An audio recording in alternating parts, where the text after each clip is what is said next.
हरियाणा में Congress party CLP leader यानी कि नेता प्रतिपक्ष और प्रदेश अध्यक्ष बनाए जाने को लेकर लंबे वक्त से असमंजस में फंसी हुई है।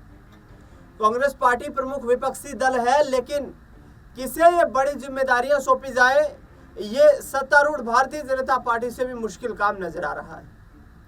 क्योंकि कहीं ना कहीं कांग्रेस पार्टी में जो बड़े बड़े कद्दावर राजनेता हैं, उनकी सियासी पकड़ इस कदर मजबूत है कि वो सत्ता में तो वापसी नहीं करवा पाए पार्टी की, लेकिन अपने करीबी कुछ विधायकों में उनका जो डंका बोलता है, उनका जो एक तरीके का प्रभुत्व है, वो इस तरीके का है कि हरियाणा में उनके इशारे पर ही राजनीतिक जो समीकरण तैयार होते हैं। ऐसे में अब बीजेपी के गढ़ में सेंधमारी करने की तैयारी कर रही है कांग्रेस पार्टी।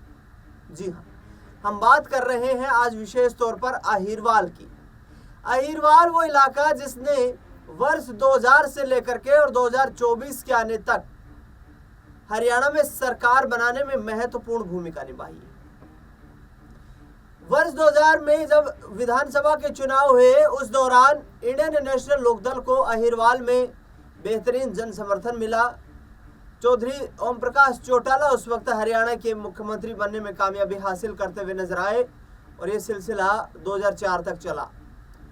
ओम प्रकाश चौटाला को दक्षिणी हरियाणा की बदौलत ही हरियाणा के 5वीं बार मुख्यमंत्री बनने का सौभाग्य प्राप्त हुआ, लेकिन उसके बाद अहिरवाल का मोह इंडियन नेशनल लोकदल से भंग हो गया। इंडियन नेशनल लोकदल से मोह भंग होते ही अहिरवाल ने करवट बदली और कांग्रेस पार्टी की ओर अपना जन समर्थन लुटाता हुआ नजर आया। इस इलाके में 13 से 14 ऐसी सीटें हैं जहां पर यादव वोट बैंक काफी निर्णायक भूमिका में है, और ऐसे में कांग्रेस पार्टी को जब समर्थन मिला अहिरवाल के इलाके से, तो चौधरी भूपेंद्र सिंह हुड्डा सरकार में एक मजबूत कद्दावर नेता के तौर पर कांग्रेस पार्टी में उभर कर आए।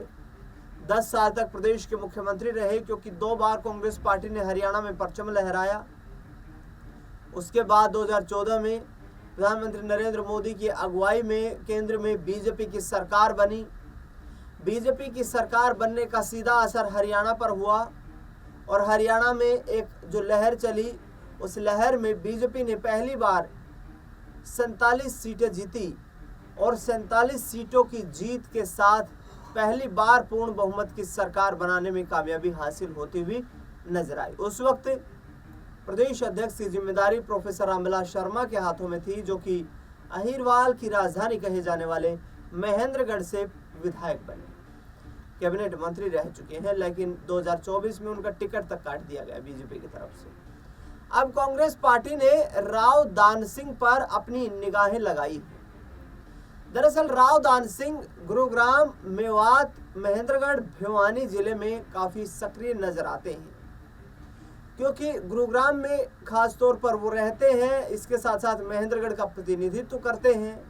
मेवात इलाका ऐसा है जहां पर उनकी मजबूत राजनीतिक पकड़ है, क्योंकि मुस्लिम वोट बैंक वहां पर निर्णायक भूमिका में है, और कई बार वो चुनाव के दरमियान जिस तरीके की अपनी मौजूदगी वहां पर दर्ज करवा चुके हैं, उससे कांग्रेस पार्टी उनके नाम को लेकर कहीं ना कहीं आश्वस्त है कि राव दान सिंह मेवात के इलाके को भी साधने की एक मजबूत पकड़ रखते हैं।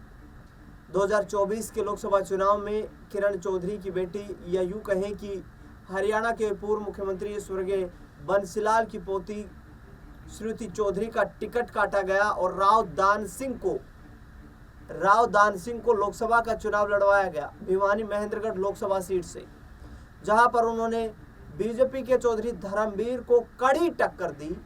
5 लाख वोटों से अधिक जीत दर्ज करके 2019 में सांसद बनने वाले चौधरी धर्मवीर को राव दान सिंह ने इतनी कड़ी टक्कर दी कि हार और जीत का मार्जिन लोकसभा के लेवल पर महज 40,000 वोट में सिमट गया। ऐसे में राव दान सिंह से उम्मीदें कांग्रेस पार्टी को और बढ़ गई। हालांकि हरियाणा विधानसभा चुनाव 2024 में राव दान सिंह को महेंद्रगढ़ से क्लोज फाइट में करीब 2,500 वोटों से हार का सामना करना पड़ा। लेकिन अब कांग्रेस पार्टी इसलिए नजरें गड़ाए हुए है क्योंकि राव दान सिंह को अब बड़ी जिम्मेदारी प्रदेश अध्यक्ष तक बनाया जा सकता है। कैप्टन अजय सिंह यादव को गुरुग्राम से 2019 का लोकसभा चुनाव लड़वाया गया। लेकिन वो चुनाव वो हार गए। इसके साथ साथ ओबीसी सेल की जिम्मेदारियों में वो कुछ बड़ा कमाल नहीं कर पाए हैं। रेवाड़ी से 7 बार के विधायक जरूर रहे, लेकिन 2024 के हरियाणा विधानसभा चुनाव में रेवाड़ी विधानसभा सीट से अपने बेटे चिरंजीव राव को जिता नहीं पाए। और जिस तरीके से उन्होंने कांग्रेस पार्टी संगठन को लेकर जो बयानबाजियां की, वो कहीं ना कहीं अब हाईकमान को खलती हुई नजर आ रही। राहुल गांधी कई बार ये संकेत दे चुके हैं कि कांग्रेस पार्टी में अब बारात के घोड़े या लंगड़े घोड़े की कोई जगह नहीं है, बल्कि कांग्रेस पार्टी में अब रेस के घोड़ों की आवश्यकता है। और वो तमाम जो घोड़े दिखाई दे रहे हैं वो इस रेस को जीतने का काम कर सकते हैं। दरअसल जिस तरीके से यहाँ पर राव दान सिंह की भूमिका को लेकर के सवाल उठ रहे हैं, उसमें कांग्रेस पार्टी उन्हें प्रदेश अध्यक्ष तक का बड़ा जिम्मा दे सकती है। चौधरी उदयभान की अगुवाई में हरियाणा में कांग्रेस पार्टी ने यहाँ पर जो प्रदेश अध्यक्ष उनके रहते हुए विधानसभा का चुनाव लड़ा, लेकिन विधानसभा चुनाव में चौधरी उदयभान अपनी सीट भी बचाने में कामयाब नहीं हो पाए। ऐसे में एक बार फिर से कांग्रेस पार्टी को उम्मीदें अहिरवाल से ही दिखाई दे रही है कि अहिरवाल में यदि राव दान सिंह को बड़ी जिम्मेदारी दी गई तो कहीं ना कहीं कांग्रेस पार्टी का भाग्य उदय हो सकता है, क्योंकि भारतीय जनता पार्टी के अहिरवाल बेल्ट के तमाम नेताओं के खिलाफ गंभीर आरोप उनके विपक्षी दल लगा रहे हैं। और ऐसे में आने वाले वक्त में राव दान सिंह को एक बड़ी जिम्मेदारी देकर कांग्रेस पार्टी कहीं ना कहीं अहिरवाल के माध्यम से ही हरियाणा में सत्ता परिवर्तन का एक फॉर्मूला सेट करना चाहती है। लोकसभा चुनाव और विधानसभा चुनाव के वक्त पर देखा गया कि कुमारी सैलजा और भूपेंद्र सिंह हुड्डा में कड़ी टक्कर देखने को मिली, क्योंकि कुमारी सैलजा खुद को मुख्यमंत्री का दावेदार मान रही थी, भूपेंद्र सिंह हुड्डा खुद को सुपर पावर मान रहे थे। और इसका हर्ष ये हुआ कि कांग्रेस पार्टी को तीसरी बार हरियाणा में जो कांग्रेस पार्टी एग्जिट पोल के दावों के अनुसार 60 से 65 सीटें जीतती हुई नजर आ रही थी, वो कांग्रेस पार्टी सत्ता की दहलीज तक पहुंचने के लिए भी 8 सीटों से पीछे रह गई। ऐसे में अब आने वाले वक्त में कांग्रेस पार्टी और राहुल गांधी संगठन में बड़ी बड़ी जिम्मेदारियां देकर के संगठन को मजबूत करने की तैयारी कर रहे हैं।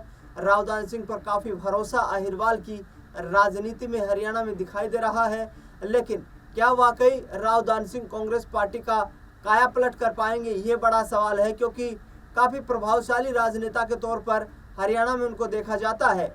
और ऐसे में यदि राव दान सिंह को ये बड़ी जिम्मेदारी दी गई तो जाहिर तौर पर हरियाणा की राजनीति में गुरुग्राम से लेकर के और भिवानी तक वो एक बड़ा इम्पैक्ट डालने में कामयाब होते हुए नजर आ सकते हैं। राव दान सिंह अहिरवाल के क्षेत्र के बड़े राजनेता के रूप में उभर रहे हैं। लोकसभा चुनाव में जो कड़ी टक्कर उन्होंने दी, उसने केंद्रीय हाईकमान का ध्यान भी अपनी ओर आकर्षित किया, लेकिन जिस तरीके की रणनीतियां यहाँ पर बनी हुई हैं वो वाकई कहीं ना कहीं आगामी वक्त में भूपेंद्र सिंह हुड्डा को लेकर के यहाँ पर ये नजर आती है कि एक बड़ा वो सियासी खेल यहाँ पर खेलने की तैयारी कर रहे हैं, क्योंकि राव दान सिंह को प्रदेश अध्यक्ष बनाए जाने से किसी भी गुट को कोई भी यहाँ पर जो है नाराजगी की खबरें सामने नहीं आ सकती है, क्योंकि ओबीसी चेहरे के रूप में कांग्रेस पार्टी के पास कोई बड़ा राजनीतिक चेहरा फिलहाल हरियाणा की राजनीति में सक्रिय दिखाई नहीं देता है, राव दान सिंह को छोड़ दिया जाए तो। फिलहाल इस पूरे मुद्दे पर आपकी क्या राय प्रतिक्रिया है, हमें कमेंट बॉक्स में जरूर बताएं। इस खास कार्यक्रम में इतना ही, धन्यवाद।